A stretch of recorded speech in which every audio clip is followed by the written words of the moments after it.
Recordar que al final de la clase hay un pasito de 10 preguntas.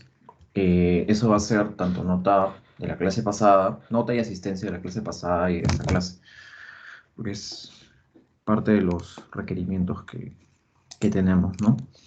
Entonces, bueno, el día de hoy toca seguir con miembro superior y empezar con cadera, ¿no? Entonces, vamos a tratar de nuevamente tocar los puntos más importantes. Esta vez he puesto más texto para no estar escribiendo con el mouse y demorando más tiempo. Y, ¿qué más? ¿Qué más? ¿Qué más? Y nada, igual, como les dije, cualquier duda me pueden interrumpir. Y lo que sí, el pasito al final, sus respuestas me las van a mandar al chat privado de WhatsApp, no al grupo general, sino me escriben al privado y me mandan sus claves. La uno no sé, la A, la 2 la B, la 3 la C, ¿no? Entonces, a ver, vamos a empezar. ¿Se ve mi pantalla, por favor? Me avisan para poder iniciar. Sí se ve. Ya, genial, gracias. Entonces, a ver, con respecto al día de hoy, principalmente me gustaría destacar, a ver, un ratito, quiero confirmar que se esté grabando. Ya sí está grabando.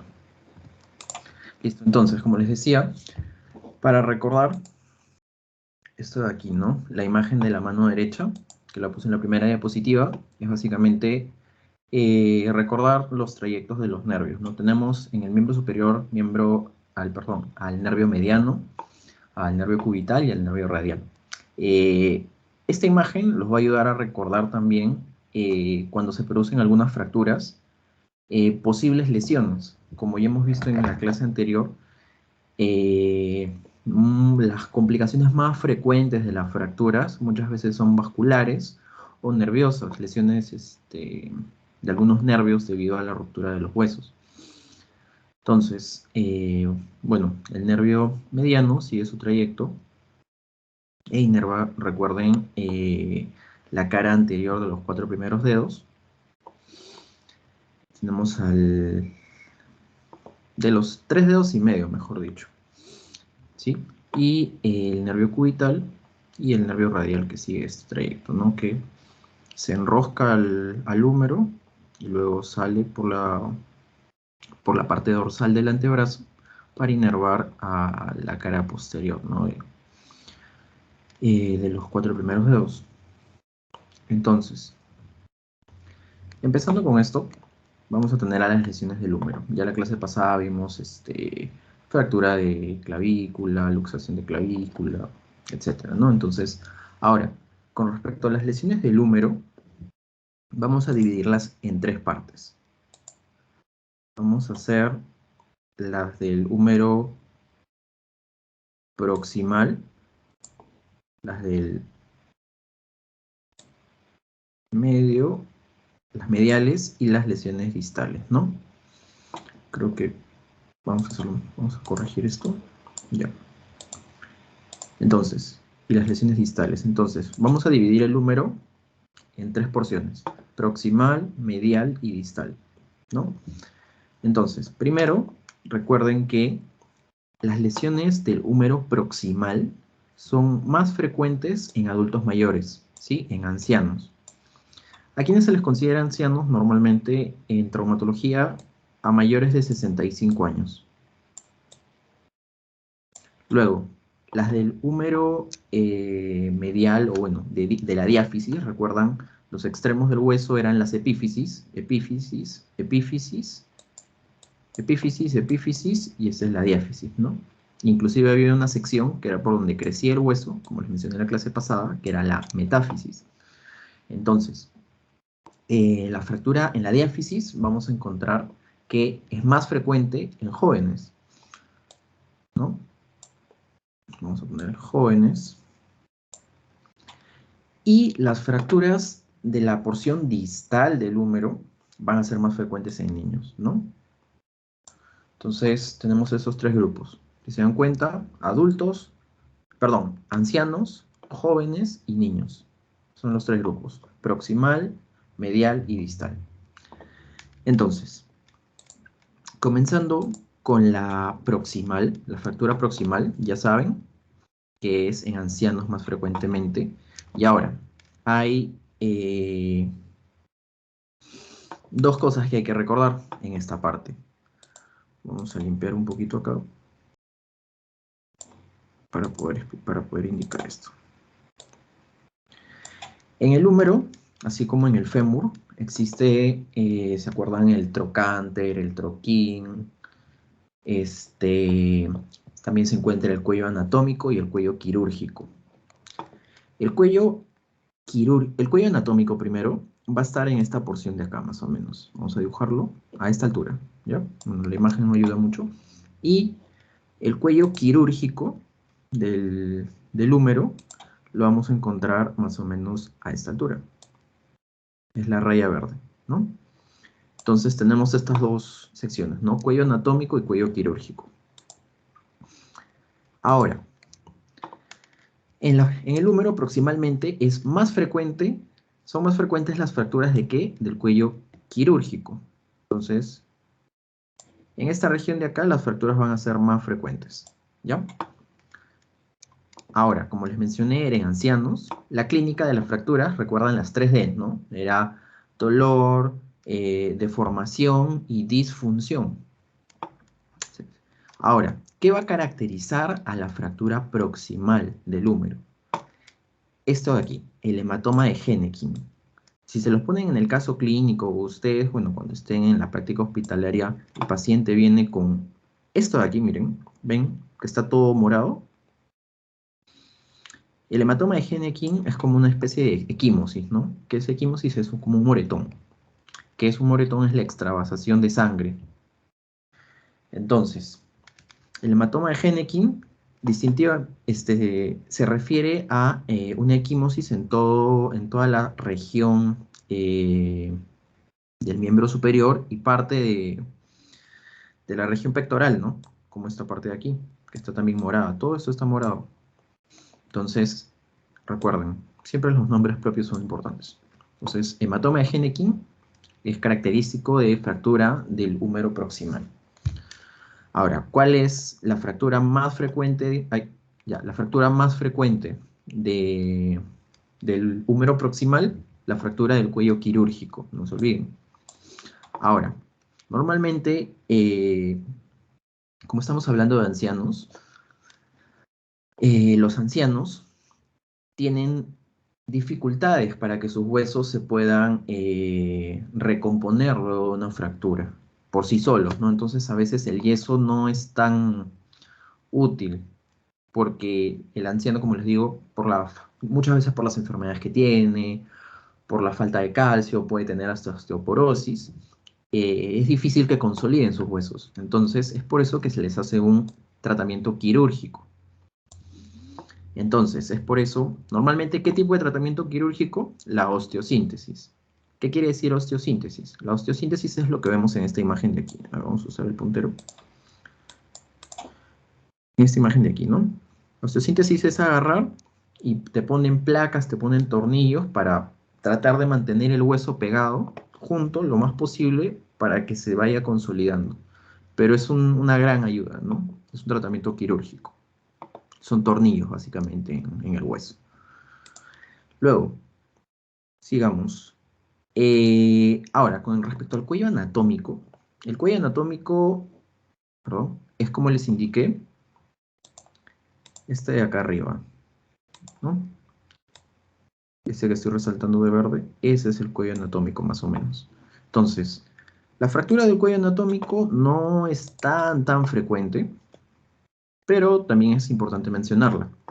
Ahora, debido a que está cerca la articulación humeral, glenohumeral, mejor dicho, porque recuerden que el húmero está articulando con la escápula, es una fractura considerada intraarticular. Ahora, ¿qué es importante indicar acá? Vamos a limpiar todo esto. Lo importante indicar acá es que si se fractura el cuello anatómico, que está más cerca de la articulación, A ver, no tengo una imagen ahorita disponible, pero regularmente se supone, conocemos que hasta el hueso más pequeño está irrigado por vasos sanguíneos.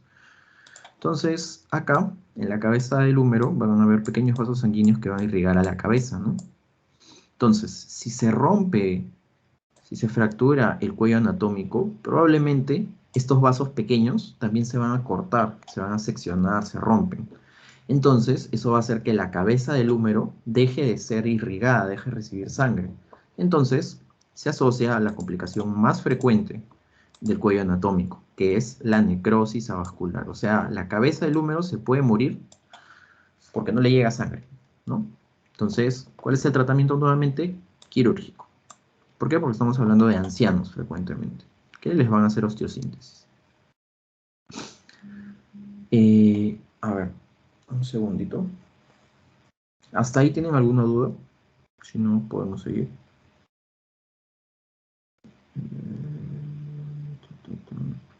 Sus dudas también creo que me las pueden escribir por el chat y voy a intentar leerlas en caso no deseen prender el micrófono. De preferencia prendanlo, si es que tienen alguna duda. Entonces, sigamos. Ahora, si pasamos a las fracturas de diáfisis, que son la parte del medio, vamos a coger el color naranja. Recuerden que son más frecuentes en jóvenes. ¿Cuál es la lesión más frecuentemente asociada a fractura de diáfisis? Va a ser la lesión del nervio radial. ¿Sí? Entonces, vamos a hacer un recordaris retrocediendo a la diapositiva anterior. Recuerden que el nervio radial, ¿qué ruta seguía? Se enroscaba al húmero y de ahí salía y regresaba, ¿no? Entonces, si se rompe esta sección de acá se rompe el hueso, es muy probable que agarre el nervio radial y lo lesione. Entonces, regresamos. ¿Y qué ocurre? Entonces, principalmente, acuérdense, jóvenes y la complicación más frecuente asociada es la lesión del nervio radial. ¿Qué va a provocar esto? Como el nervio radial inerva a la cara posterior de los 3 primeros dedos y medio, o sea, el pulgar, el índice, el medio y la mitad del anular, ¿qué va a ocurrir?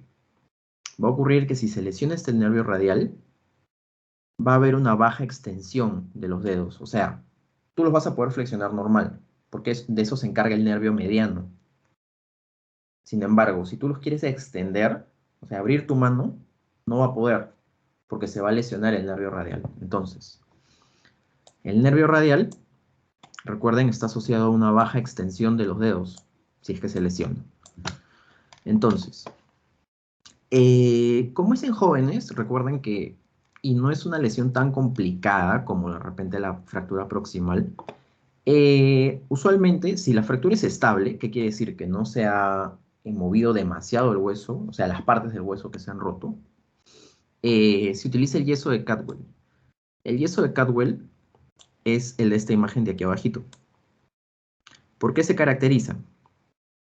Porque colocan el yeso, pero para darle un soporte, debido a que el brazo tiene que estar flexionado en L, le ponen una venda, miren, una venda que hace que del cuello cuelgue el antebrazo y aparte a veces le colocan un peso aquí, un contrapeso, ¿no? Entonces, eso es el yeso de Cadwell. Ahora, si es una fractura inestable, como podemos ver en la imagen inferior, vamos a hacer un pequeño zoom. Esa es una fractura inestable porque está muy desplazada. O sea, una fractura estable hubiese sido que se hubiera roto el hueso, pero no estuviera la porción proximal con la porción distal no estuvieran totalmente desconectadas, como pueden ver acá. Acá están separadas. Entonces, difícilmente, si tú le pones yeso, eso se acomode. Entonces, lo que van a tener que hacer es hacerle nuevamente que una osteosíntesis. La osteosíntesis, como les digo, es agarrar, ponen plaquitas y ponen tornillos para asegurar que estas dos partes se juntan. Miren, esto es toda una placa larga que se asegura el hueso por tornillos y acá está la fractura, ¿no? Entonces, esta placa va a permitir que el hueso tenga una mayor estabilidad y por ende se pueda consolidar. Entonces, como les decía, si la fractura es estable, se utiliza como tratamiento el yeso de Caldwell. Si es inestable la fractura, vamos a usar tratamiento quirúrgico. Entonces, como tratamiento quirúrgico, ¿qué engloba eso? Como les digo, la osteosíntesis. ¿En qué sentido? Puede ser un clavo endomedular o fijación con placas. La fijación con placas es lo que les acabo de enseñar en la imagen de acá abajo. El clavo endomedular es cuando agarran es un clavo propiamente dicho, pero que atraviesa el hueso en su misma dirección. ¿A qué me refiero con esto? Que el hueso, perdón, que el clavo va a ser, mm, se mete por la cabeza del húmero y se va y recorre todo el húmero, ¿no? O sea, va desde aquí hasta aquí el clavo. Va a seguir todo el recorrido junto con el húmero por dentro para darle una mayor estabilidad. Pero, como les digo, frecuentemente aquí en Perú lo que se hace es una fijación con placas. Ahora, entonces como complicaciones ya les mencioné que la más frecuente es la lesión del nervio radial. Pueden haber lesiones de la arteria braquial o la pseudoartrosis, que recuerden que era una mala consolidación que provocaba una articulación nueva. Pueden ocurrir, pero la que tienen que recordar sí o sí es la lesión del nervio radial.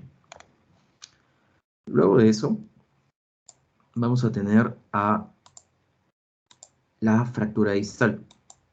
¿Qué hay con la fractura distal? La fractura distal, como les dije, es más frecuente en niños. Y primero, para poder hablar de ella, vamos a ubicar ciertas partes del húmero próximo, del húmero distal, perdón. Vamos a recordar que la porción, ¿cómo decirlo?, más lateral es el epicóndilo, ¿no? Entonces tenemos al epicóndilo. Un ratito. Vamos a tener al epicóndilo.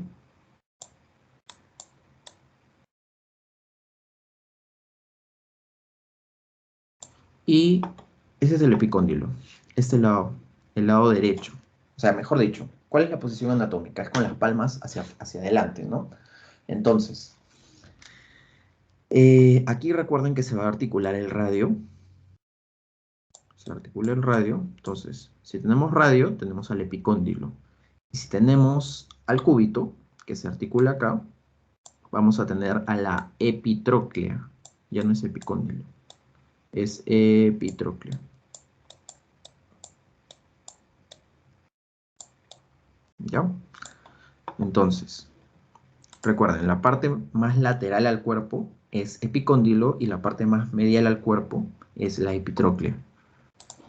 Entonces, luego de eso, tenemos que recordar los nervios que pasan por ahí, ¿no? Entonces, si como les mencioné, para el lado del epicóndilo se articula el radio, ¿qué nervio va a pasar? Va a pasar el nervio radial. Mientras que para el lado de la epitróclea va a pasar ¿qué nervio? El nervio cubital.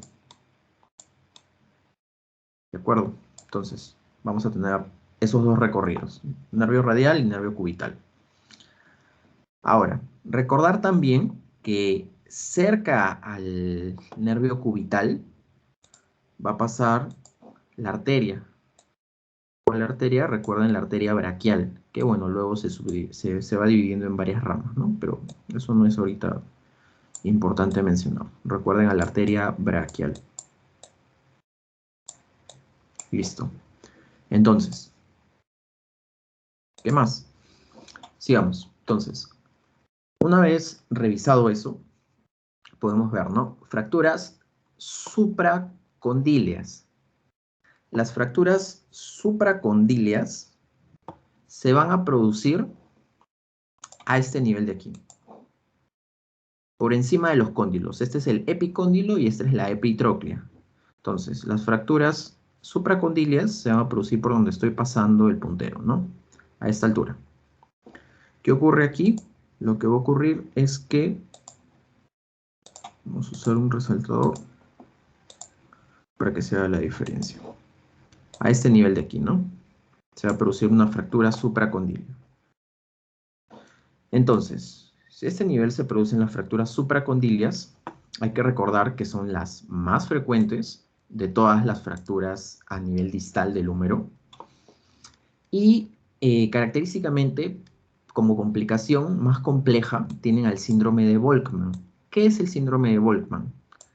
El síndrome de Volkmann viene a ser una complicación, ¿pero por qué? Por un mal tratamiento del síndrome compartimental, que recuerden que mencionamos en la clase anterior.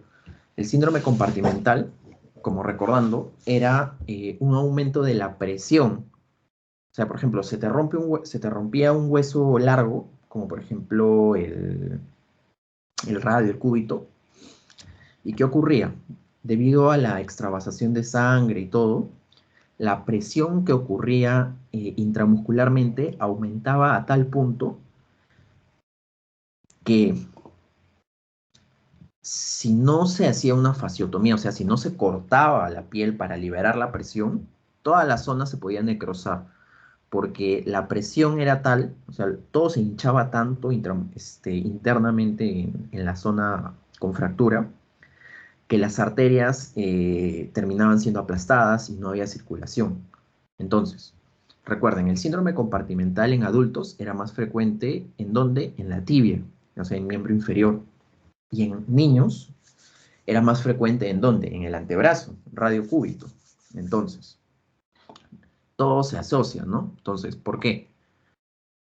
Porque las fracturas supracondíleas tienen como complicación más compleja en niños el síndrome de Volkmann. El síndrome de Volkmann, regresando nuevamente, es una complicación del síndrome compartimental. ¿Que en qué consiste? Consiste en que si es que se le da un mal tratamiento o no se reacciona adecuadamente cuando un niño empieza a tener síndrome compartimental, o sea, no se le trata a tiempo, esto es una secuela, ¿no? El síndrome de Volkmann. ¿En qué consiste? En que debido a la gran presión a la que fue sometido el, el miembro superior del niño, si bien no pierde el brazo, porque no se llegó a necrosar todo, pero sí hay lesión nerviosa, entonces la mano le queda así, como en la foto que está acá. Entonces, esta mano es característica o representativa del síndrome de Volkmann, ¿no? ¿Por qué? Por una lesión nerviosa, debido a un mal trato, un mal manejo del síndrome compartimental. Ahora, regresando a los otros tipos de fractura, vamos a, hasta ahí, ¿verdad? ¿Alguna duda? No sé si de repente estoy hablando muy rápido. Creo que no. Ya, perfecto. Entonces, sigamos. Las fracturas epitrocleares, entonces, si es epitroclea, van a estar para este lado de aquí, ¿no? Entonces, una fractura epitroclear, como les dije, por aquí pasaba la arteria braquial y pasaba el nervio cubital. Entonces, una fractura en esta zona puede asociarse a ¿qué? A una lesión del nervio cubital y al compromiso de músculos flexores y pronadores. ¿Por qué? Vamos a borrar todo esto de aquí. No, mejor no lo borramos, hay que dejarlo ahí. En la zona de la epitróclea, en la punta, ¿qué músculos se insertan? Se van a insertar los flexores y pronadores del antebrazo. Recuerden que que la flexión es la que te permite cerrar la mano, los músculos flexores, perdón, te permiten cerrar la mano, cerrar tus dedos, y los pronadores son los que te permitían hacer este movimiento, ¿no? De supinación, no sé si algunos están viendo mi cámara. Entonces, de la supinación, que es tener la mano hacia arriba, pasa a ser la pronación, que es tener la palma hacia abajo, mirando hacia abajo. Entonces, todos esos músculos, los músculos flexores y los músculos pronadores, se insertan en el epitrócleo. Mientras que en el epicóndilo, que es el otro lado, ¿qué vamos a tener? Vamos a tener, a ver, en el epicóndilo vamos a tener, si se fractura esta zona, lesión del nervio radial, porque pasaba por esa zona, y los músculos opuestos, ¿no?, a la epitróclea. ¿Cuáles son? Compromiso de los músculos extensores, que son los que te permiten abrir la mano, y los músculos supinadores, ¿no?, que es lo que te permite la palma ponerla hacia arriba, ¿no? Entonces tú tienes la palma en pronación, que es mirando hacia abajo. Los músculos supinadores te permiten voltear la mano y poner la palma hacia arriba. Eso es supinación. Entonces, ¿qué más? Respecto a las lesiones del codo,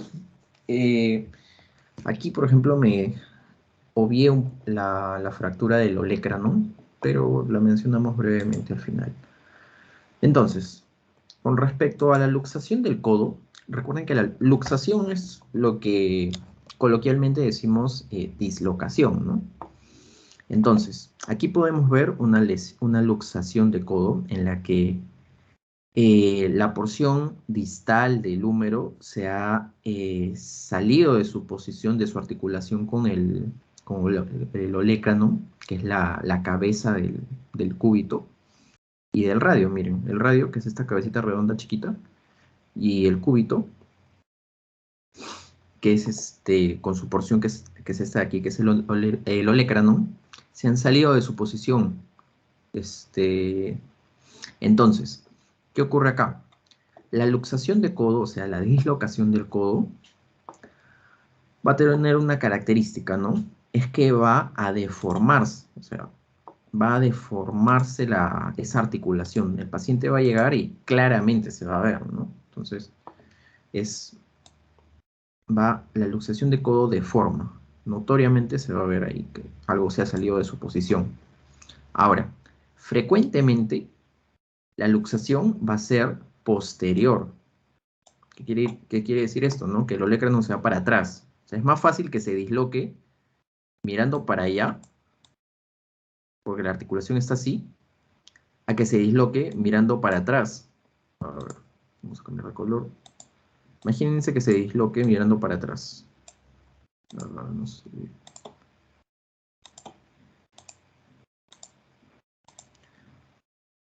O sea, es más fácil, como les decía, que se disloque hacia adelante el codo que se disloque hacia atrás. ¿Por qué? Porque tenemos al olecranon. Entonces, si esto está encajado, esta cabeza está encajada aquí, para que se vaya hacia atrás y se luxe, se tendría que romper el olecranon, ¿no? Entonces, como les digo, la luxación más frecuente de codo es la luxación posterior.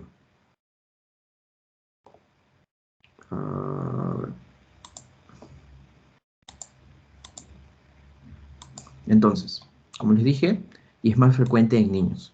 Ahora, la clínica clásica de las luxaciones, dolor, deformación y disfunción. Sobre todo deformación, ¿no? Como les dije, la luxación de codo va a deformar, por eso lo he puesto todavía en mayúsculas. Ahora, tiene un signo, ¿no? Es el signo del hachazo tricipital. ¿Qué es el hachazo tricipital? El hachazo tricipital va a ser esto de aquí. Vamos a usar la pluma. Ese es tu hueso. Entonces, el hachazo tricipital le llaman a la silueta que se forma acá, ¿no? Se hace se hace como un desvío. Entonces a eso le llaman hachazo tricipital, a la dislocación del codo. Ahora, el tratamiento clásico de las luxaciones es la reducción, la inmovilización y la rehabilitación precoz. por eso pongo RIR. Pero bueno, eso no es tan necesario recordar, ¿no? Pues, claro, o sea, en todo se repite, en todas las luxaciones. Entonces, lo que sí es importante saber, como les digo, que es que no va a deformar, que perdón, que va a deformar, que la luxación más frecuente va a ser posterior, que el compromiso va a ser ¿de quién? Del nervio mediano, comúnmente. Ahora, ¿qué más? Pasando a la subluxación de la cabeza del radio, ¿qué es esta? La subluxación de la cabeza del radio viene a ser, por ejemplo, cuando se desprende ligeramente, se sale de su posición solamente la cabeza del radio, ¿no? Como dice su nombre. ¿Cuándo ocurre esto? Y esto se lo van a poner como un caso clínico bien característico. Le van a decir que un niño viene con sus papás a la emergencia y afirman pues te van a decir los papás, no, que se ha caído y le está doliendo, pero la realidad no es así, ¿no?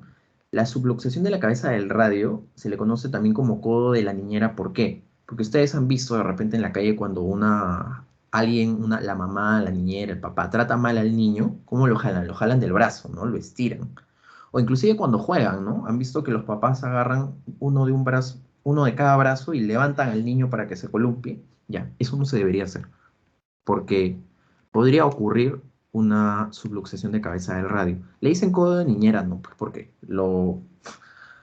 se dice así porque la niñera supuestamente es la que lo jalonea al niño, ¿no? Entonces, bueno, es un apelativo que se le da. Pero, como les digo, principalmente lo que les van a decir en el caso clínico es que al niño lo han jaloneado, el niño se estaba columpiando con los papás, lo que sea, y ahí en ese interín, en ese movimiento es que se ha subluxado la cabeza del radio. Entonces, eh, ¿qué va a caracterizar a esta subluxación? Es que no va a deformar. O sea, como ustedes vieron, en la luxación del codo, lo que se sale de su posición realmente es el cúbito, ¿no? La cabeza el olecranon, ¿no? Entonces, es por eso que deforma. Mientras que en la subluxación de la cabeza del radio, lo que se sale es el radio nada más. Entonces, ¿cuál es la diferencia? Que quien le da mayor estabilidad a la articulación del codo es el cúbito, porque está mordiendo, pues, con el olecranon al húmero. Entonces, ahora, el accesorio de esa articulación viene a ser el radio, pero el principal, como les digo, es el cúbito. Entonces, es por eso que en la luxación de codo sí se va a deformar, porque se sale de su posición el cúbito. Mientras que en la subluxación de radio se le dice así porque el único que se sale de su posición, como podemos ver acá, es el radio. El cúbito sigue, ¿no? Está ahí enganchado, ¿no? Pero el radio es el que se va a salir. Como les digo, es característico de un niño que lo jalonean, que lo están ahí, o lo están, como les digo, jugando con él, columpiándose cargado, se produce eso.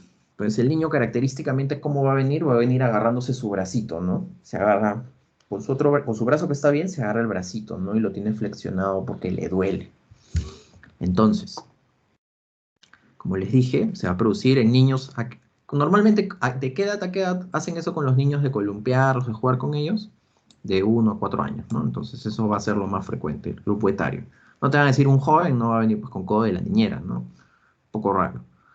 Entonces, ¿cuál es el antecedente? Antecedente de tracción, o sea, lo han jaloneado del brazo, ¿ya? ¿Qué es lo que se desplaza, como les dije? La cabeza del radio, mientras que en la luxación del codo que se desplaza, el cúbito, ¿ya? Entonces, eh, ¿qué más va a ocurrir? Como les dije, el niño va a venir con su bracito, para los que me estén viendo por la cámara. A ver, el niño va a venir con su bracito así, ¿no? Va a venir agarrándose el bracito. O sea, lo va a tener semiflexionado y lo va a tener en pronación, ¿no? O sea, con la mano, la palma mirando hacia abajo. Entonces, ¿tú cómo vas a manejar esto? ¿Cuál es el tratamiento? Los pasos son los siguientes. Extensión, o sea, vas a buscar que se extienda el brazo. La supinación, o sea, que su palmita, la palma de su manito vaya hacia arriba, mira hacia arriba, y de ahí que flexione. Entonces, esa posición, esos tres pasos son los que van a ayudar a reducir la subluxación, ¿no? O sea, a volver el radio a su posición normal. Y para ello vamos a ver un video. Que denme un segundito porque tengo que compartir pantalla completa. Vamos a toda mi pantalla. Ya. Ok, ¿se puede ver mi pantalla? Confírmeme, por favor.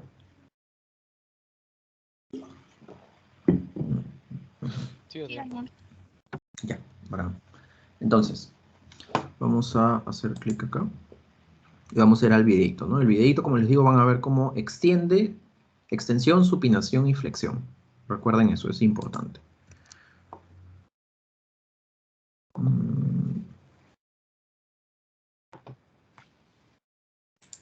Supongo que no se debe escuchar, pero creo que no es necesario. Solamente necesito que lo vean. Entonces, como les dije, se producía al traccionar, a jalonear al niño. Ahí está justo la imagen que yo puse. Entonces, aquí viene la maniobra, ¿no? Lo busca que acomodar. Le hace la maniobra repetidas veces. Extensión, supinación y flexión. Para buscar que acomodarle, ¿no? El radio nuevamente y llegue a su posición inicial, a la posición normal, ¿no?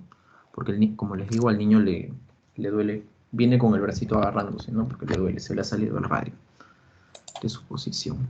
Entonces, bueno, vamos a volver. No sé si la grabación se detuvo o no, no se detuvo. Perfecto. Entonces, como les decía, la diferencia entre luxación de codo y subluxación de radio es que uno deforma y el otro no deforma. Deforma la de codo porque se sale la principal articulador del codo, que es, ¿qué cosa? El cúbito, como les dije. Sorry que se lo repita tanto, pero es súper importante. Entonces,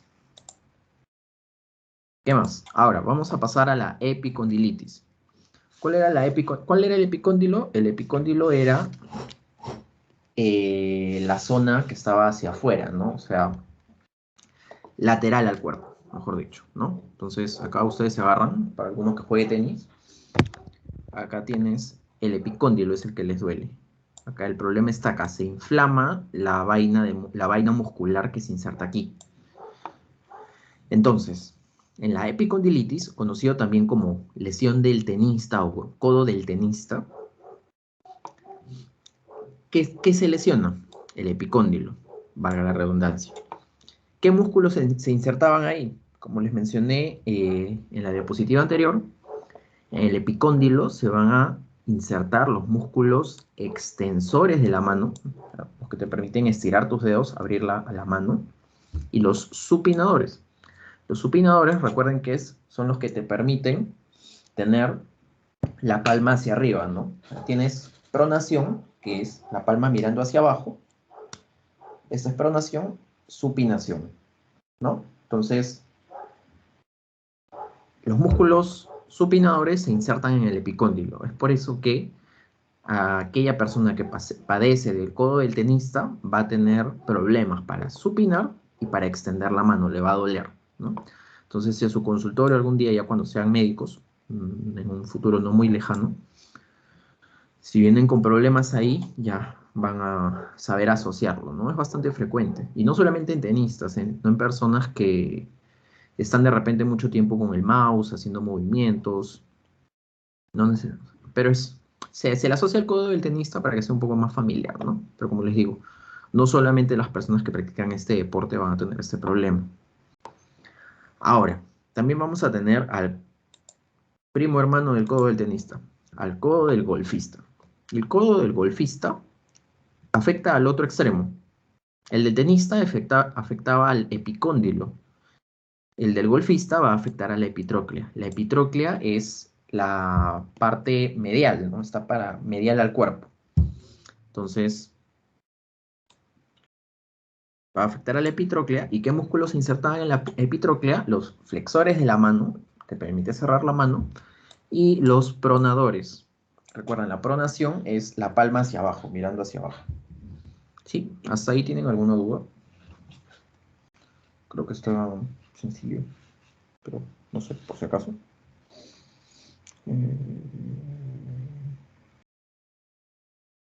Ya. Entonces, vamos a seguir. Hoy la clase no es tan larga. Sigamos. Ahora, con respecto a las lesiones del radio y del cúbito. Yo les voy a pasar un libro, no sé si algunos lo tengan, que se llama CTO. El CTO es una academia que te prepara para los exámenes de la especialidad en España, ¿sí? Pero son bastante completos y a mí me ayudaron bastante para cirugía, para trauma, todo, anestesio y todo. Hasta desde el ciclo anterior con infecto, dermato y todo lo que ya han llevado. El CTO es súper útil. Está dividido en especialidades, así que se los comparto ahora, voy a buscar la carpeta. Entonces, ahí se los mencionaba porque ahí van a encontrar de repente un poco más ampliado en caso quieran revisar un poco mejor alguna parte, o de repente la teoría que tengan durante la semana no la terminaron de entender o no les pareció buena, el CTO los va a ayudar un montón, como les digo, a complementar. Y también para intervenir en su seminario, ¿no? Que es importante, porque el seminario, por lo menos a mi doctor, que no recuerdo su nombre, pero era del 2 de mayo, era bastante preguntón. Y me ayudó bastante el CTO a poder intervenir, ¿no? Entonces, como les decía, tenemos las lesiones del radio y del cúbito. Primero, la fractura de Coles. La fractura de Coles es una fractura de radio, ¿ya? Igual que la fractura de Goyrand. La fractura de Goyrand también es una fractura del radio, pero es en posiciones distintas. La fractura de Coles, primero, es cuando, por ejemplo, te caes, así como el dibujito de acá, ¿no? Te caes y pones tus manos y, o sea, ¿cuándo se produce la fractura de Coles? Cuando caes y la palma de tu mano cae en una posición característica, en dorsi, o sea, porque tu mano está dorsi, flexión, ¿ya? Esa es la posición de la caída de la mano en la fractura de Coles. Caes con las manos tratando de agarrarte, ¿no? Para que no te vayas de caer. Entonces, esa es la fractura de Coles. Tu mano cae en dorsiflexión. Entonces, al caer en dorsiflexión, ahí es que se produce la fractura en el radio. No se olviden. Entonces, vamos a usar el resaltador. No, no tengo rosado. Ya, bueno, vamos a usar amarillo. Ya.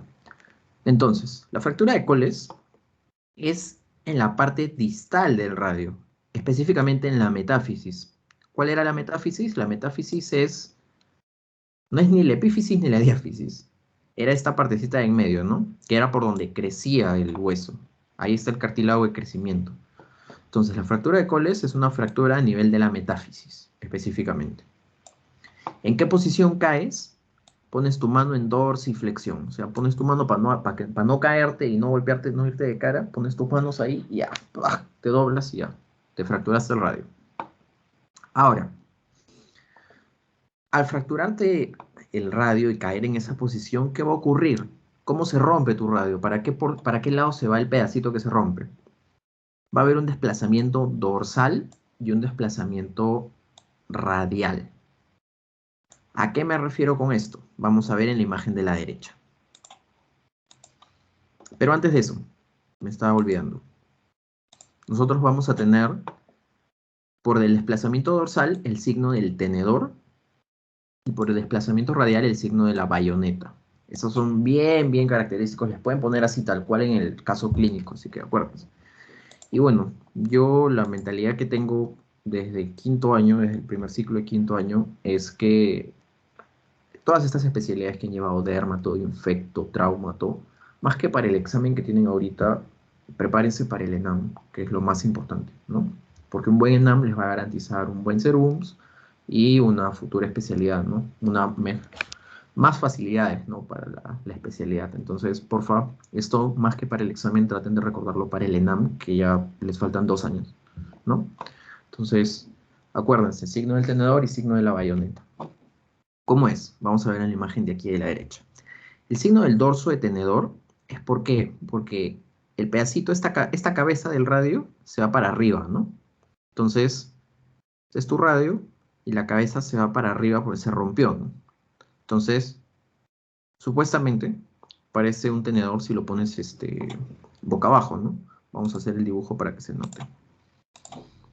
Viene acá, y aquí sale, ¿no? Entonces, como si tuvieras un tenedor, acá está la curvita, porque la cabecita, esta cabeza del radio, se sale y tiene un desplazamiento dorsal. Ese es el signo del dorso de tenedor. Acá está. Y el signo de la bayoneta es que si tú ves desde arriba la mano fracturada, el radio, perdón, fracturado, vas a ver que tiene esta forma, ¿no? Va a haber un desplazamiento radial. Acá está. ¿A qué se refiere con radial? Este es el radio, este es el cúbito, radio. Entonces le llaman desplazamiento radial porque se va para afuera el hueso, ¿no? Entonces, acá es el signo de la bayoneta. La bayoneta es un tipo de arma, ¿no? Que se usaba antiguamente en la guerra, el ejército los usaba. Es un arma larga, ¿no? Ustedes lo googlean y van a ver que tiene una forma parecida. Entonces es el signo de la bayoneta. El signo del dorso de tenedor es por el desplazamiento dorsal. Y el signo de la bayoneta es por el desplazamiento radial, no se olviden. ¿Por qué radial? Porque se va para afuera, ¿no? El pedacito de hueso que se rompe del radio se va para lateralmente al cuerpo, ¿no? Siempre recuerden desde la posición anatómica. ¿Cuál es la posición anatómica? Con las palmas hacia adelante, no estiradas. Ahora, ¿cuál es la lesión más frecuentemente asociada? La lesión más frecuentemente asociada va a ser la lesión del nervio mediano. Recuerden que el nervio mediano viene por acá, por acá, por acá, y va a inervar al dedo índice, al dedo pulgar, y les estoy hablando dorsalmente, por si acaso. Dorsalmente no, perdón, ventralmente, o sea, desde la palma. Va a venir a inervar al dedo pulgar, al dedo índice, al dedo medio y a la mitad del dedo anular, ¿no? Entonces, es la lesión del nervio mediano. Luego de eso, ¿qué más? ¿Cuál va a ser el tratamiento? El tratamiento de la fractura de Colles comúnmente va a ser un yeso, ¿sí? Pero no solamente basta con recordar que es un yeso, eso es muy fácil, ¿no? Sino, es que es un yeso por 6 semanas. Vamos a aumentar el nivel. 6 semanas, ¿por qué? Va a ser 3 semanas de un yeso braquipalmar. ¿Qué quiere decir esto? Es este yeso de acá, el de la foto. Recuerden que ustedes para colocar un yeso, si a la persona se le fractura pues el radio, o sea, no solamente le vas a poner el yeso en el antebrazo, tiene que haber puntos. La teoría dice que tienes que enyesar la articulación, 2 articulaciones como mínimo, ¿no? Entonces, si te fracturas el radio, tienes que, tu yeso tienes que cubrir tanto la muñeca, y miren, por eso cubre hasta la palma, por eso es braquipalmar, y tiene que cubrir también a la articulación del codo, se va por eso hasta el brazo. O sea, cubre brazo y antebrazo, el yeso braquiopalmar, ¿no? Por eso su nombre. Y luego, 3 semanas del yeso braquipalmar, va a venir el yeso antebraquiopalmar, que son 3 semanas más. O sea, luego de 3 semanas con el braquipalmar, ya puedes dejar de tener enyesado el brazo y solamente vas a tener enyesado el antebrazo. Y lo tienes de esta manera, ¿no? Entonces, lo característico de esta lesión, de esta fractura, es el yeso 3 semanas braquipalmar, 3 semanas antebraquipalmar, ¿sí? A ver, ¿hasta ahí tienen alguna duda?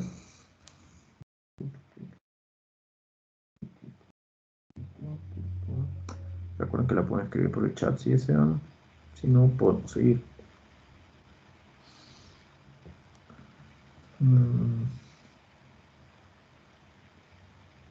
Ya. Entonces, sigamos. Luego de esto, vamos a tener a la fractura de Goiran-Smith. La fractura de Goiran-Smith, ¿qué ocurre con ella?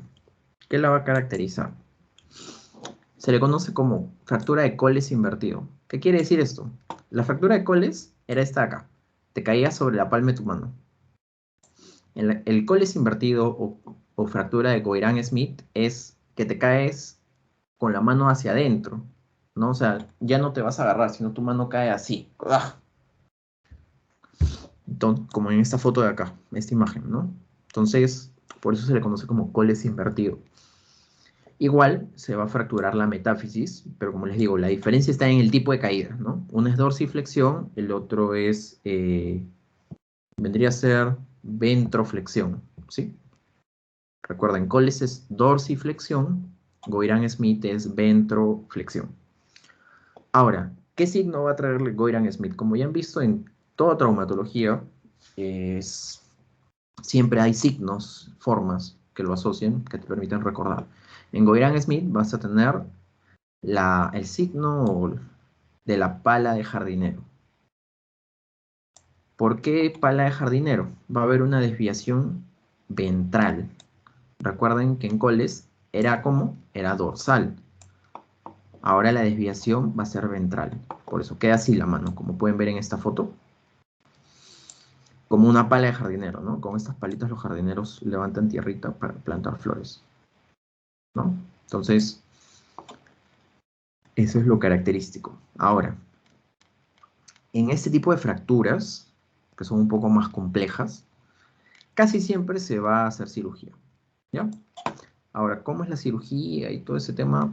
Creo que ya es muy complejo, ¿no? Y tampoco es más de especialidad. Entonces, sigamos. Ahora, hablando de fracturas de radio y cúbito, precisamente, vamos a tener estas tres que les van a mencionar durante la semana. La fractura de Galeazzi, la fractura de Monteggia y la fractura de Seix-Lopresti. Lo ideal es que por lo menos recuerden a la de Monteggia. Y bueno, si pueden a la de Galeazzi, ¿no? ¿Qué va a caracterizar a cada uno?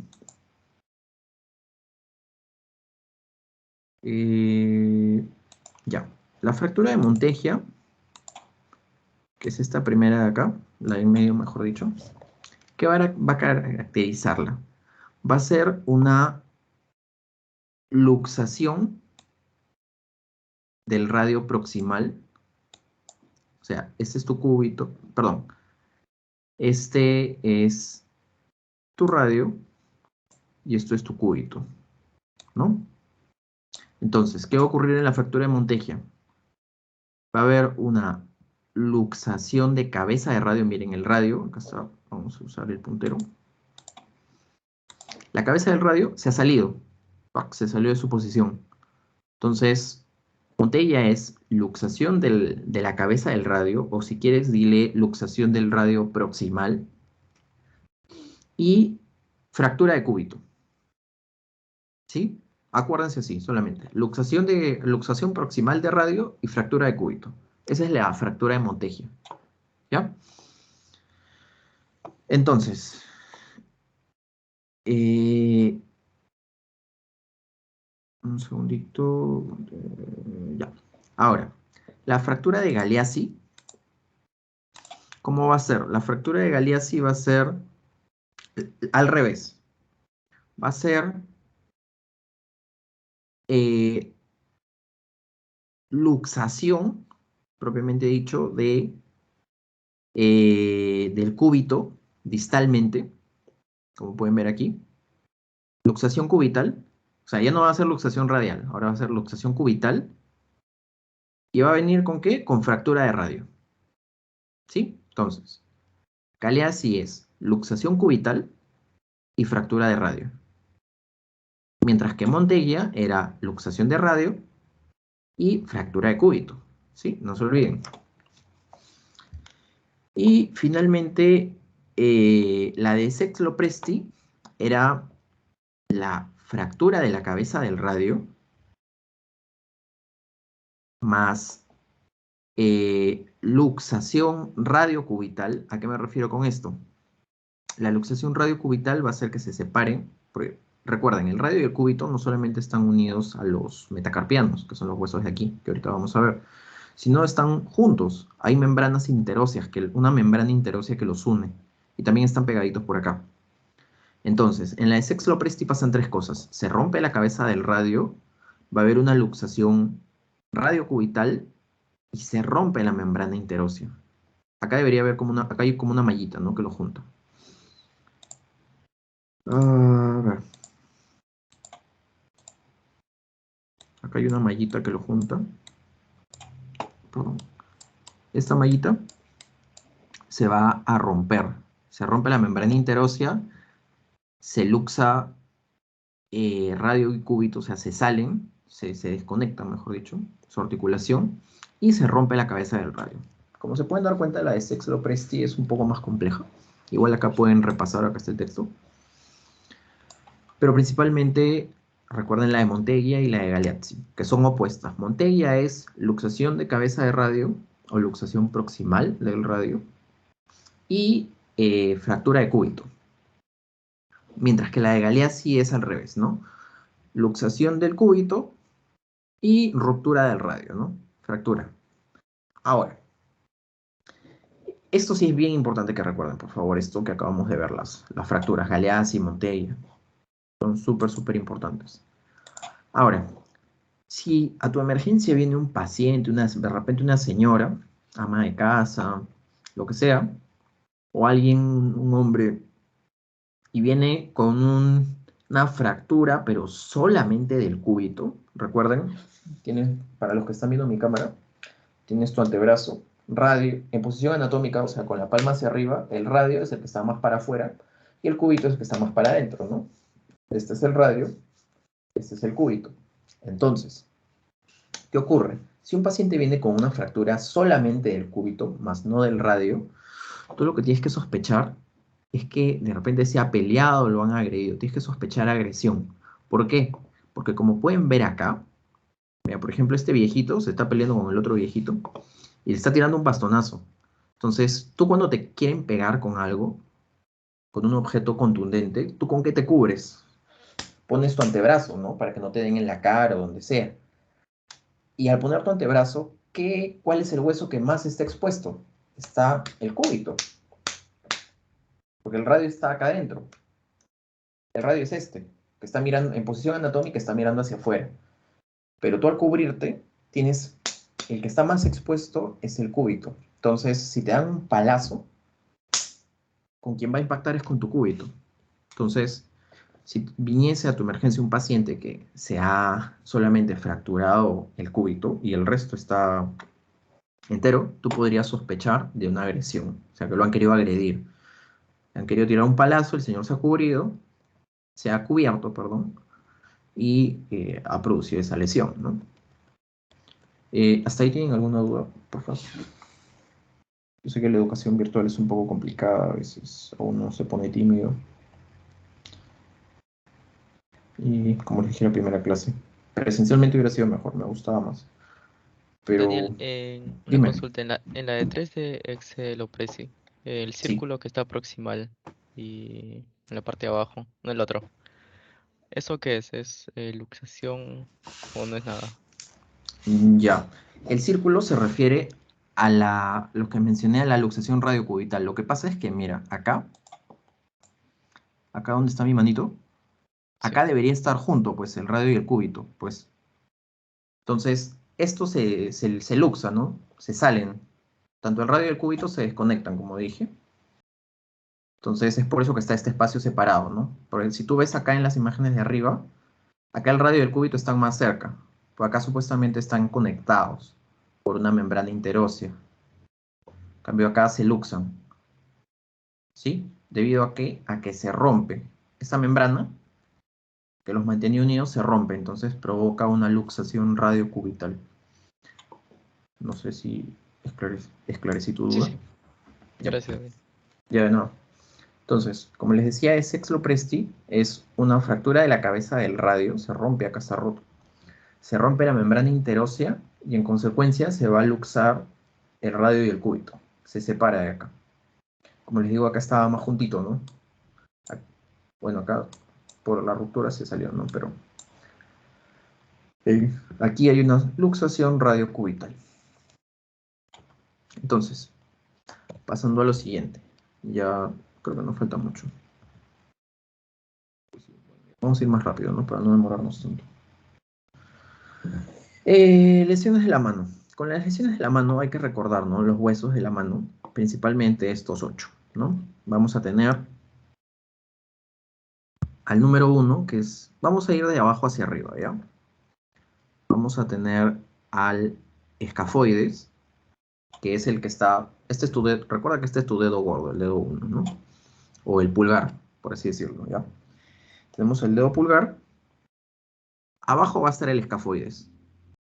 Del escafoides va a venir el semilunar, el piramidal y el pisiforme. Y siempre recuerden el orden, por favor, porque a veces, por ejemplo, no sé si les vino a ustedes en diagnóstico el año pasado, pero a mí sí me vinieron los huesos de la mano. Entonces es importante que se sepan el orden, ¿no? Para poder ubicarlos y poder responder adecuadamente en el examen. Pero ya, el principal es el escafoides, semilunar, piramidal y pisiforme. Tenemos estos 4. Esta es la primera línea. Escafoides, semilunar, piramidal y pisiforme. Luego vamos a tener la parte de arriba. En la parte de arriba va a venir desde el dedo pulgar hacia adentro viene trapecio, trapezoide, hueso grande y hueso ganchoso. Ganchoso le dicen porque tiene acá como un ganchito, ¿no? Entonces, ¿para qué menciono esto y para qué los puse?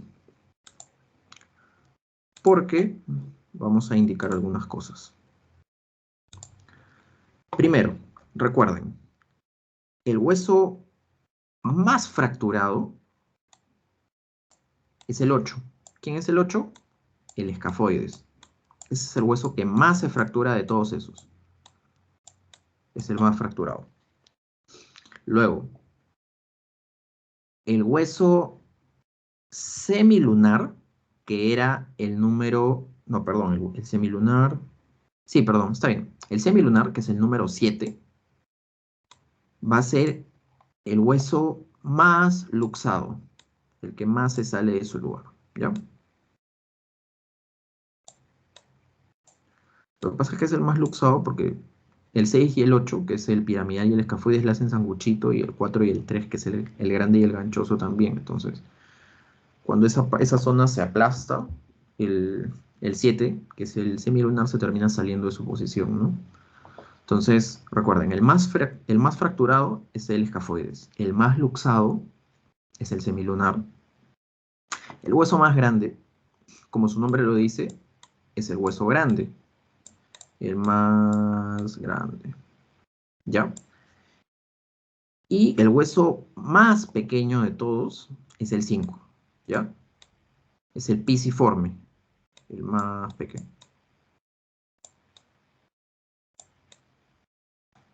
Ya, entonces recuerden, si les preguntan el hueso más fracturado, escafoides, el más luxado, el semilunar, más grande, el hueso grande, y el más pequeño, el pisiforme, ¿ya?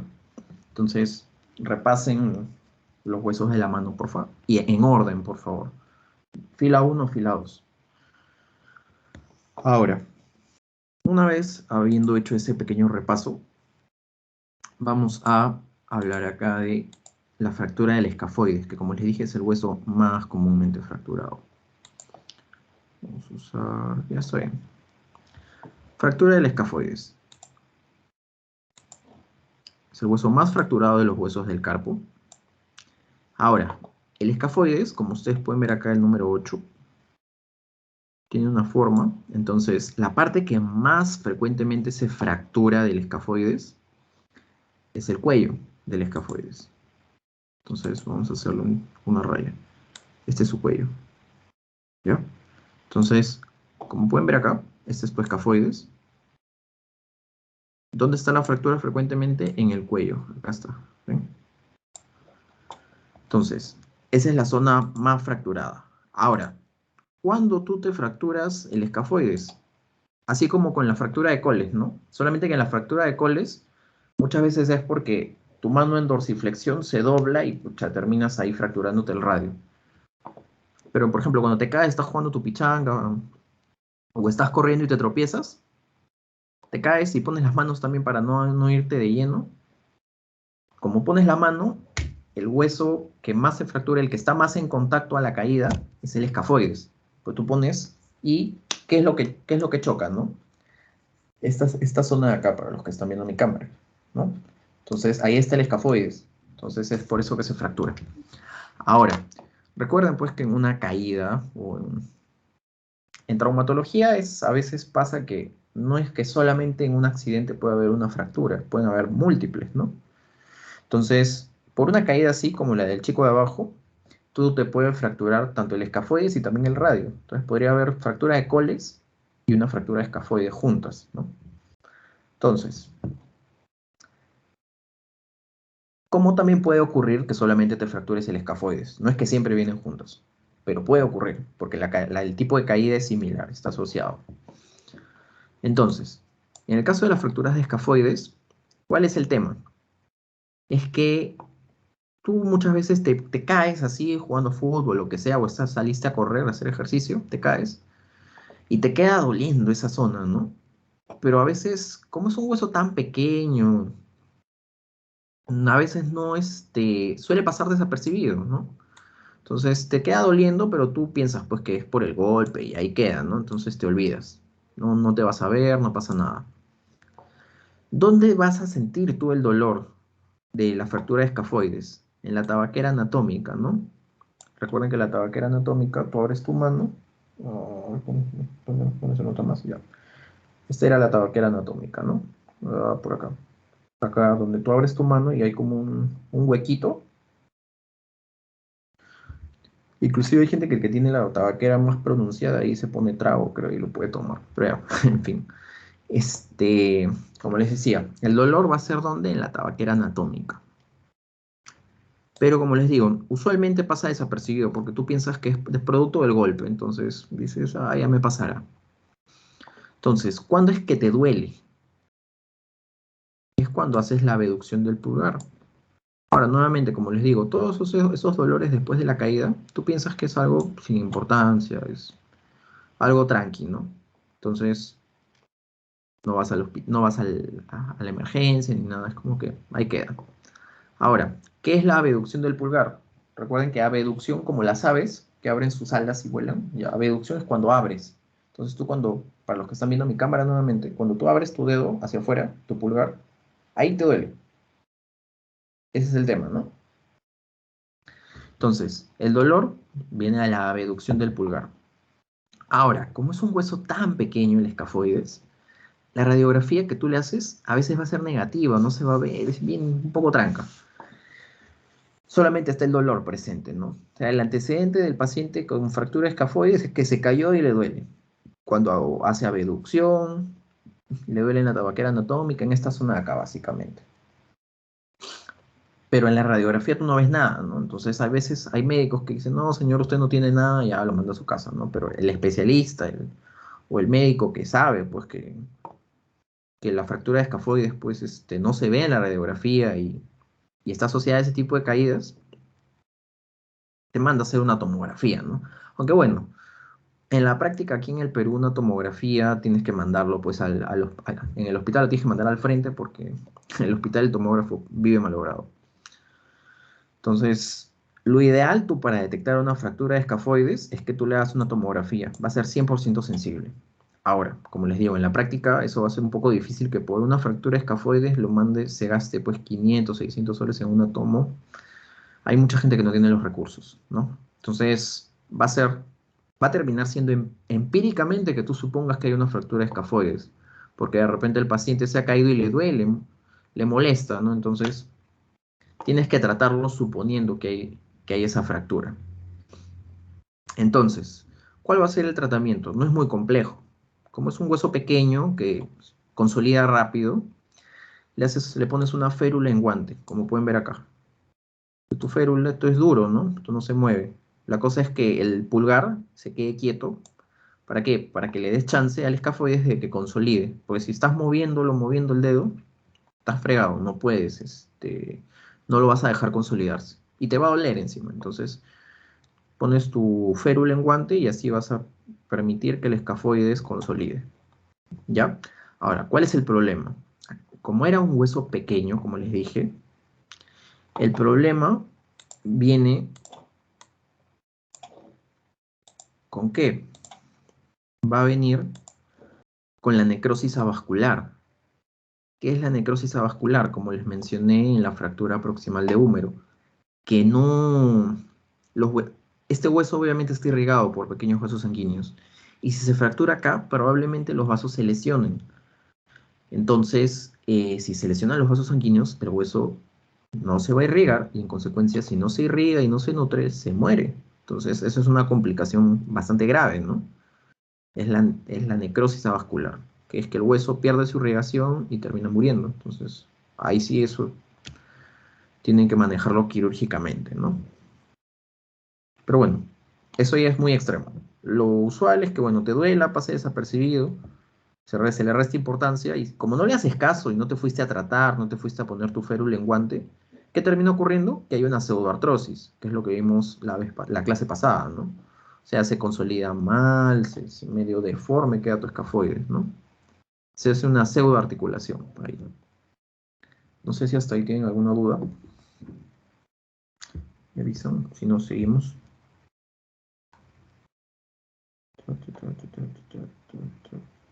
Ya. Entonces, seguimos. Ahora, vamos a tener aquí otras dos fracturas. Estas fracturas, tanto la de Bennett como la de Rolando, perdón, ¿de qué son? Ya no estamos hablando de escafoides, sino estamos hablando de el primer metacarpiano. Acá están los huesitos del carpo y acá están los metacarpianos, ¿no? Los primer metacarpiano, segundo metacarpiano, tercer metacarpiano.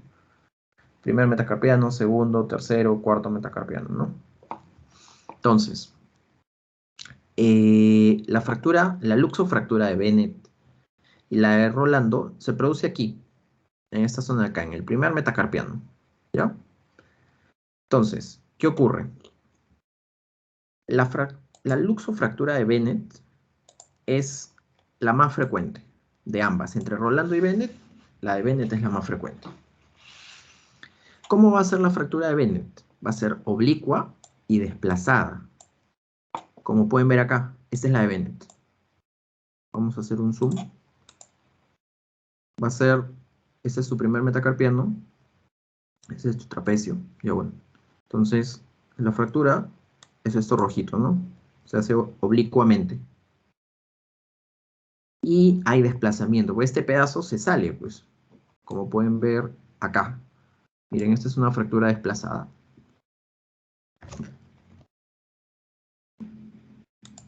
Vamos a usar lápiz. Ya. Acá está la fractura. Es oblicua, como les dije. Y este pedazo se sale de su posición. Entonces, esa es la fractura de Bennett. Es la más frecuente, es oblicua y desplazada. Y la de Rolando es la opuesta a ella. ¿A qué me refiero con la opuesta? Va a ser, no hay desplazamiento y va a ser conminuta. ¿Qué quiere decir? Una fractura es conminuta cuando se rompen en más de dos piezas los huesos, ¿no? Como pueden ver acá. Esta es una fractura de Rolando. Acá hay un pedazo que se ha roto, otro pedazo. Eso es ya una fractura conminuta, porque estamos hablando de en tres piezas se ha roto el hueso, ¿no? Esta es una pieza, esta es otra pieza y esta es la tercera pieza. Entonces la de Rolando es conminuta y no hay desplazamiento. Esto no se va a salir de su lugar. Pero en la de Bennett sí, en la de Bennett hay desplazamiento. Esa es la diferencia. Usualmente en estas fracturas lo que se va a hacer es una pequeña osteosíntesis, ¿no? Como pueden ver acá. Le ponen plaquitas para ayudar a consolidarlo, ¿no? Que los va a mantener juntos, los pedazos, y se puede consolidar, como les digo. Ahora, con respecto al síndrome del túnel del carpo, ¿qué va a ocurrir? En el síndrome del túnel del carpo es una inflamación de esta zona de acá, que está en la imagen. A ver, vamos a usar otro color. De esto de acá, del retináculo de los músculos flexores. ¿Qué es el retináculo? Es como un canalito en donde pasan los músculos flexores de la mano. Entonces, eso se inflama. Y si se inflama, va a aplastar a todos los músculos que están abajo y en consecuencia va a aplastar también al nervio mediano, que está acá, pasando. Entonces, el síndrome del túnel del carpo va a, como le dije, es una inflamación, va a comprimir ¿a quién? Al nervio mediano, que, por si algunos no lo ven, vamos a ponerlo acá. Acá está pasando el nervio mediano. Está pasando por abajo del retináculo. Entonces, si esto se inflama, el retináculo, va a aplastar al nervio mediano y van a haber problemas que ahorita les voy a decir cuáles son. Entonces, ¿cómo se presenta un paciente con túnel del carpo? Es un paciente que siente, le dice, doctor, siento que me hormiguea la mano, lo siento raro. Principalmente, ¿qué dedos? El 1, 2, 3 y 4. ¿Por qué? Porque recuerden que el mediano, ¿a quién agarraba? ¿A quién inervaba? El nervio mediano venía e inervaba al dedo pulgar, al dedo índice, al dedo medio y a la mitad del dedo anular. A la mitad, ¿no? Ojo. Entonces, el paciente va a sentir como el retináculo está aplastando el nervio mediano, va acá a fastidiar a estos 4 dedos, ¿no? O sea, decir, doctor, siento como un calambre, un hormigueo en esos dedos. Es debido a que el nervio mediano se está aplastando. Ahora, ¿qué vas a hacer? O sea, no, de frente no vas a decirle, ya señora, tiene esto, ¿no? O sea, te va a hacer sospechar. Entonces, hay 2 pruebas que te van a permitir diagnosticar el síndrome del túnel del carpo. Primero, lo que vas a hacer va a ser hacer el signo de Fallen. El signo de Fallen es este de aquí. Fallen test.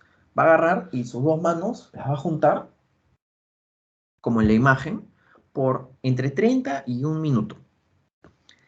¿Cuándo es Fallen positivo?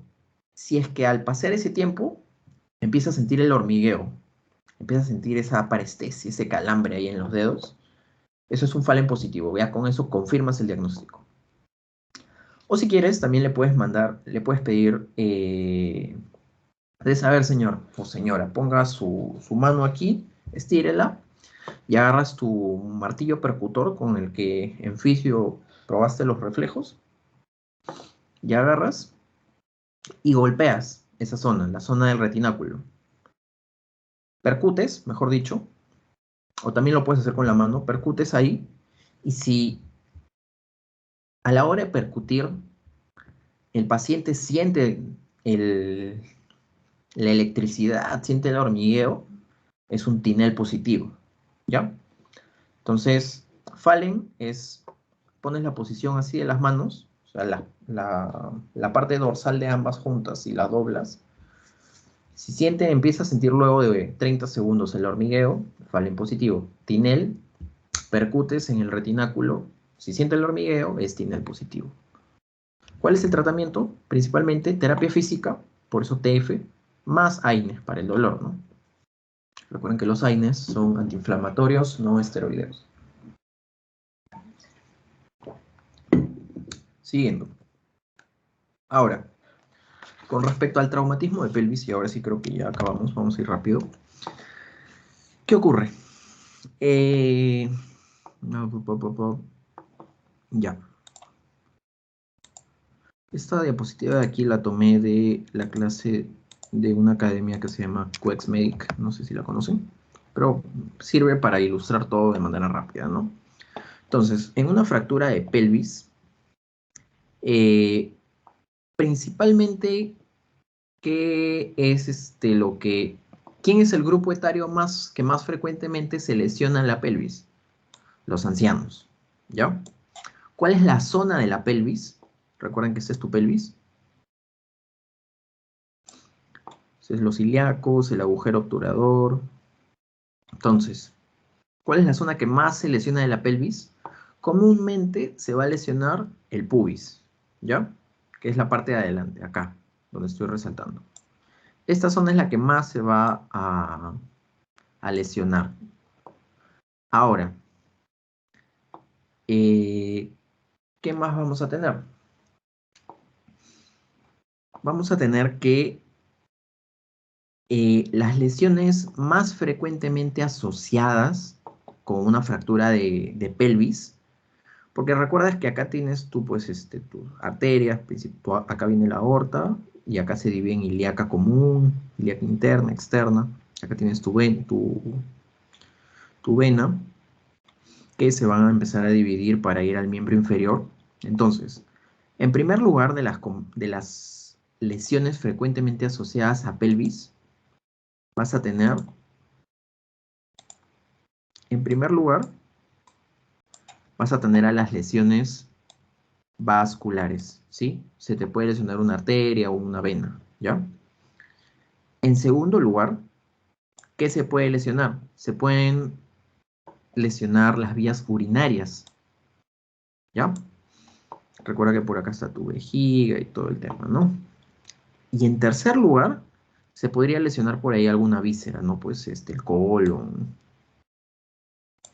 alguna víscera. Entonces, para recordar, en primer lugar, por fractura de pelvis, se lesionan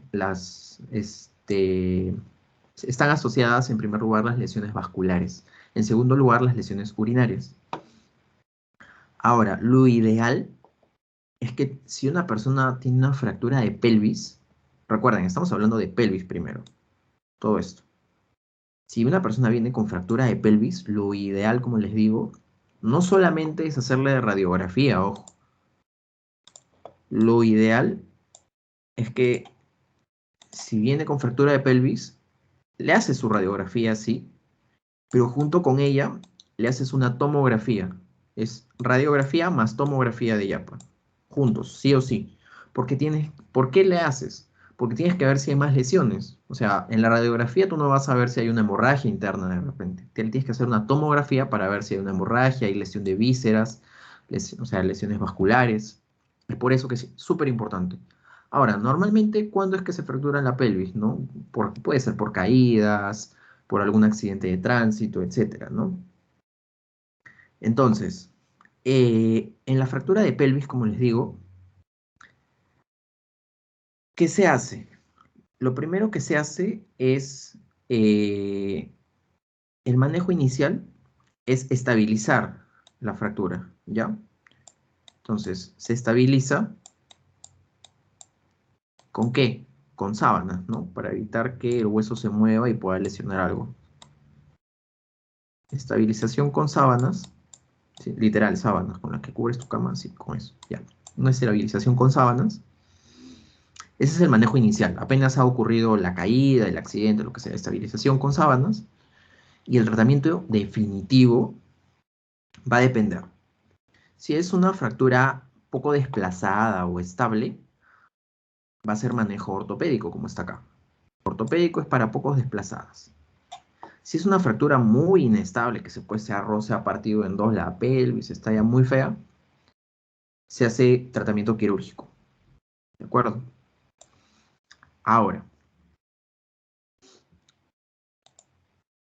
vamos a las luxaciones de caderas, tanto anterior como posterior. En las luxaciones de cadera, anterior y posterior, van a haber diferencias, ¿no? La más frecuente de ambas, vamos a ir por ella. Vamos a poner acá. La fractura más frecuente va a ser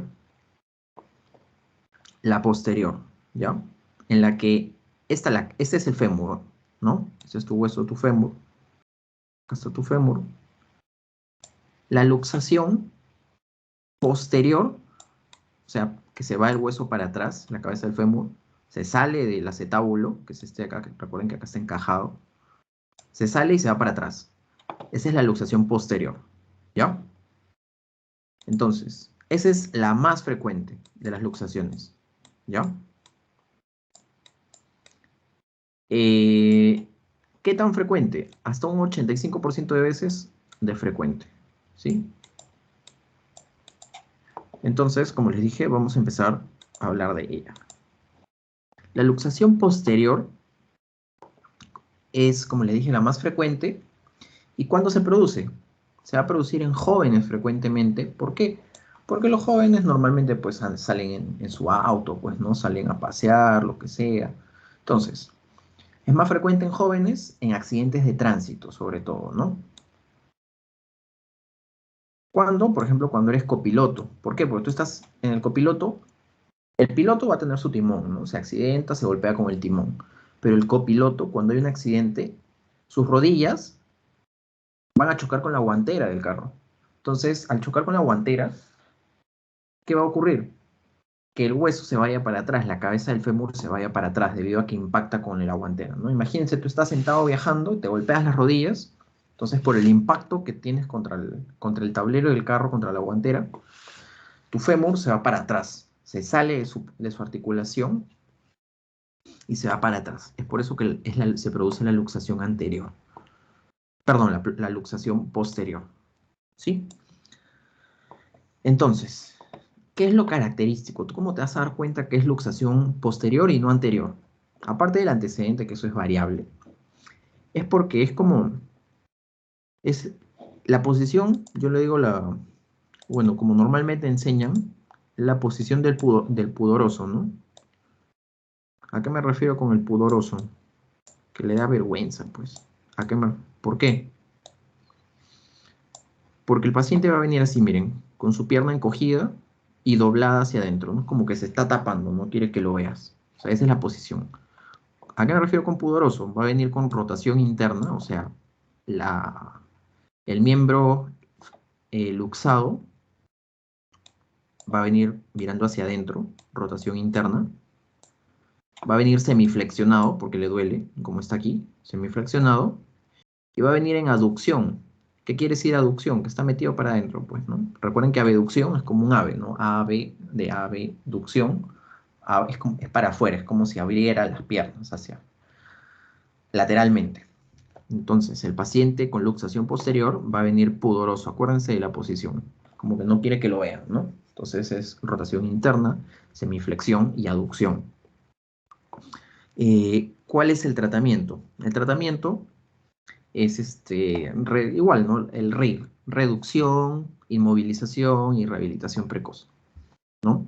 Entonces, ¿cuál es la maniobra característica de la luxación posterior? La maniobra de Alice Stimson, que es la que están viendo en esta imagen de acá. ¿Qué van a hacer? Va a venir una persona y le va a agarrar la cadera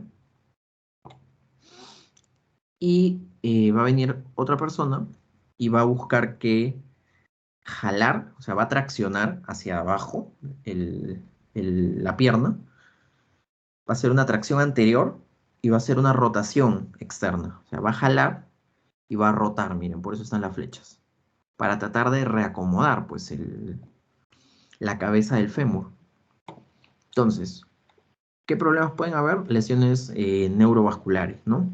Lo clásico. Casi siempre en fracturas, luxaciones, son lesiones neurovasculares. Pero lo principal y por lo que está en negritas es la posición, la clínica. Pero les van a dar un caso clínico y ustedes van a tener que identificar. Es la posición del pudoroso. No quiere que lo veas. Así está, ¿no?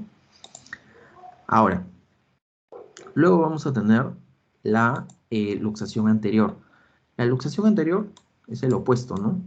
La anterior es el impúdico, ¿no? El que quiere que lo veas, más bien. Como que mírame, ¿no? El impúdico.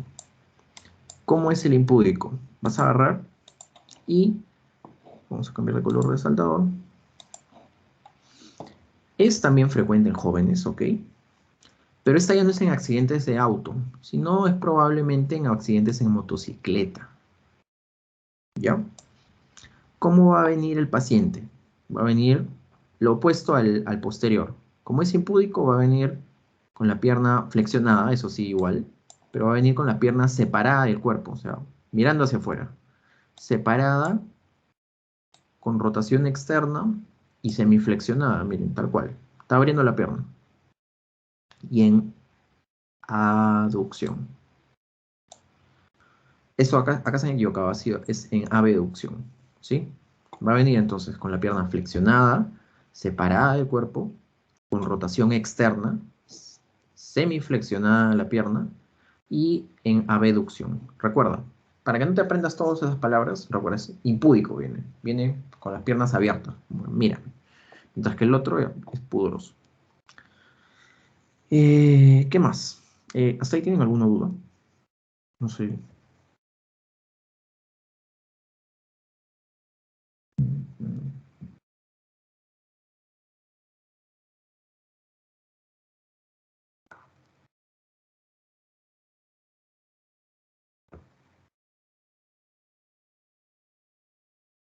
Listo. Entonces, sigamos. Ya, ahora sí, esta es la última diapo. Ya para poder hacer el pasito y que puedan irse a descansar. La fractura de fémur común es, recuerden, el fémur es creo que el hueso junto con el húmero que más tipos de fracturas van a haber, ¿no? Entonces, de la cabeza del fémur, que es esta partecita de acá, la que está pintada en celeste, es la que está articulando con el acetábulo, ¿no? Entonces, vamos a dibujarlo. Acá se supone que está la pelvis y se está articulando, ¿no? Entonces, va a ser, la fractura de cabeza de fémur va a ser intraarticular. Y como es así de compleja, como está ahí, como es una articulación, y normalmente es en ancianos, por caídas, el anciano, tu abuelito se cayó, se golpeó, y normalmente siempre, a los abuelitos, siempre que te dicen, ¿no? Ay, que me van a operar la cadera, que me duele la cadera, siempre tienen problemas en esa zona, ¿no? Por eso inclusive también les cuesta levantarse. Entonces, una fractura de cabeza de fémur es más frecuente en ancianos, justamente, y todas las fracturas que les digas que son en ancianos es porque los ancianos han perdido mineralización ósea, entonces, o están osteoporóticos, entonces, es por eso que sus huesos son más frágiles. Entonces, el 100% se va a operar. ¿Por qué? Porque como son viejitos, les va a costar que se consolide y aparte que es es una fractura intraarticular como normalmente es complicada, pues, ¿no? Que se consolide, porque ni siquiera la puedes enyesar, no la puedes inmovilizar, está metida pues dentro del acetábulo, entonces tienes que operarlo, ¿no? Y ponerle tus clavos endomedulares y todo el tema como está acá. Entonces, una clasificación que les van a mencionar en teoría probablemente es esta clasificación de Garden. La clasificación de Garden es una clasificación que evalúa la gravedad de la fractura, ¿no? Entonces tienes la Garden tipo 1, que es, acá te la tienes la Garden tipo 2. Como puedes ver, ambas son no desplazadas. Y nos vamos abajo, tienes el Garden tipo 3 y el 4. Estas van a ser desplazadas, ¿de acuerdo? Entonces, eso es un pequeño esquema de manejo, ¿no? Que mejor vamos a ver en la mano derecha, pero se los menciono. Partimos de que si la fractura es no desplazada, o sea, como la Garden 1 y Garden 2, se hace osteosíntesis. ¿Qué es osteosíntesis? Como les dije, pones su plaquita y le pones tornillitos para que ayudara a consolidar. Entonces acá le pones un tornillo un poco más grande y para ayudar a consolidar la cabeza del fémur. Entonces, si es una fractura no desplazada, le haces osteosíntesis. Ahora, ¿qué otra cosa? Ahora, si es no desplazada, sea joven o sea anciano, por si acaso. Si es una fractura desplazada, si es joven, le haces osteosíntesis igual como acá. Pero si es un anciano, ya es más complicado, ¿no? Por lo que es viejito, pucha, se le puede producir una necrosis avascular de la cabeza, entonces hay problemas. ¿Cuándo se considera anciano? Cuando es mayor de 65 años. Entonces, si es una fractura desplazada en un anciano, esto no se va a volver a pegar. Entonces le van a tener que hacer una artroplastía. ¿Qué es una artroplastía? Como vamos a ver en la imagen de la derecha, es que le cambian la cabeza, o sea, le ponen una prótesis. Pero ahora hay hemiartroplastía, que es como una semiartroplastía, y hay artroplastía completa. La hemiartroplastía, como van a ver acá, vamos a la mano derecha, la hemiartroplastía es que solamente le cambian la cabeza, le ponen una prótesis a su fémur, y acá, cambiado. Pero el acetábulo de la pelvis no se cambia, ese sigue igual. Ahora, ¿cuándo le hacen una artroplastía total? ¿Qué es una artroplastía total? Le cambian también el acetábulo, le ponen, como pueden ver acá, le cambian la cabeza y también le ponen una prótesis acá para que haya una mejor articulación, ¿no? Entre ambas prótesis, tanto una prótesis para el acetábulo como una prótesis para la cabeza del fémur. Esa es una artroplastía total. Ahora, ¿qué te va a llevar a decidir una que otra? Porque tú de repente dices, pero para tal caso, mejor ponle la total, ¿no? Es más práctico, mejor. Porque el problema de la hemiartroplastía es que como una cosa es la cabeza del fémur es una prótesis ahora, pero el acetábulo es tu hueso normal, hueso de viejito, no va a haber una buena articulación. Va a estar ahí raspando, va a ser incómodo. Entonces, ahorita vamos a explicar qué te lleva a decidir una de otra. Junto con la cabeza del fémur, vamos a mencionar a las fracturas del cuello del fémur. Recuerda, esta es la cabeza, el cuello es esto de acá, ¿no? Entonces, el cuello del fémur, igualmente es en ancianos, por caídas leves. Muchas veces, si el anciano se cae, se te rompe la cabeza, se te rompe el cuello del fémur, o juntos, ¿no? Entonces, cuando se refieren a cadera, se refieren a ambos juntos, principalmente al cuello. Entonces, ¿cuál va a ser la clínica de una fractura de cuello del fémur? El miembro fracturado va a estar acortado, miren. Su pierna, su pierna izquierda, bacán, si tú haces una raya, pero su pierna derecha está más corta. Entonces, ¿cuál es la clínica? Miembro acortado.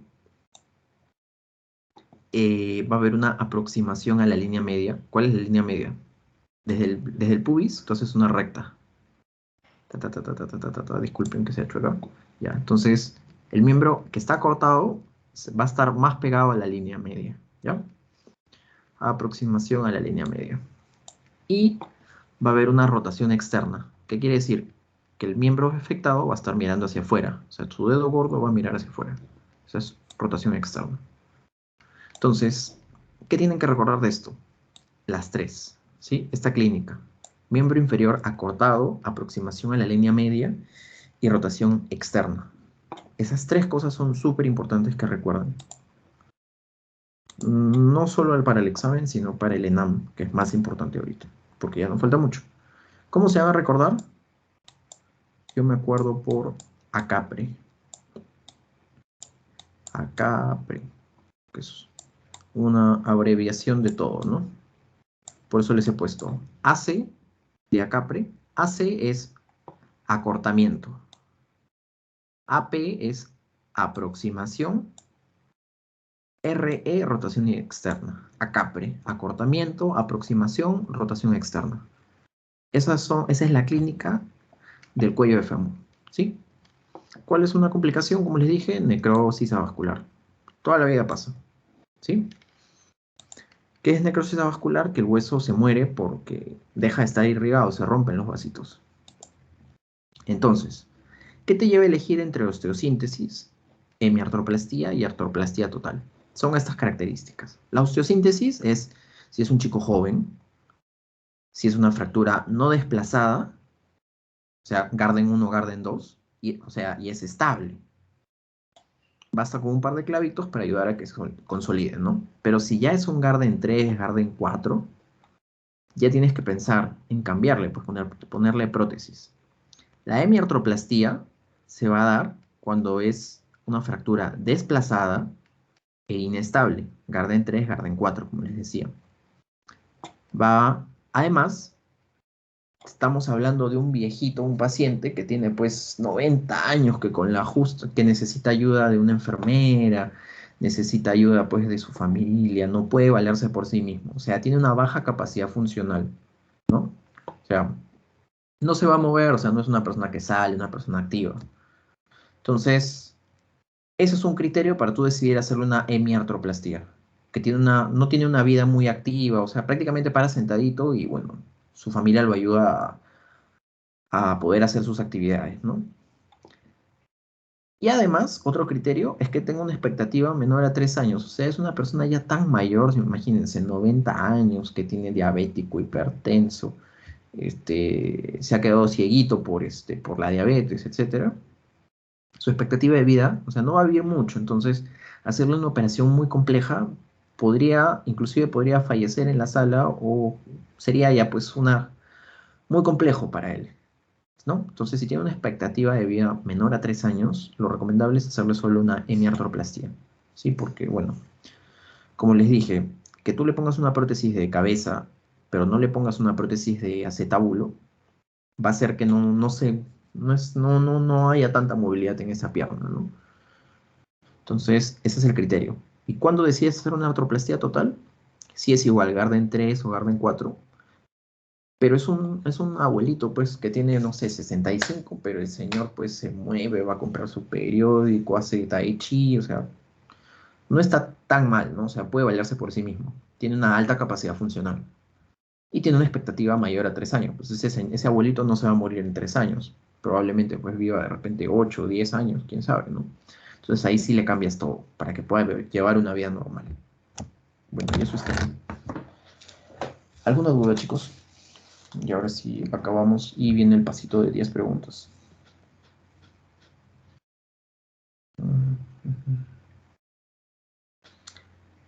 Bueno, entonces, debido a que no hay ninguna duda, ahorita vamos a pasar al paso. El paso son 10 preguntas, les voy a dar 1 minuto y medio por cada pregunta. ¿Cómo lo van a responder? Me van a mandar su clave a un chat privado, ¿no? O sea, alguien, por ejemplo, de aquí, me va a escribir a Daniel, a mi contacto, no al grupo, y me va a mandar sus respuestas, por favor.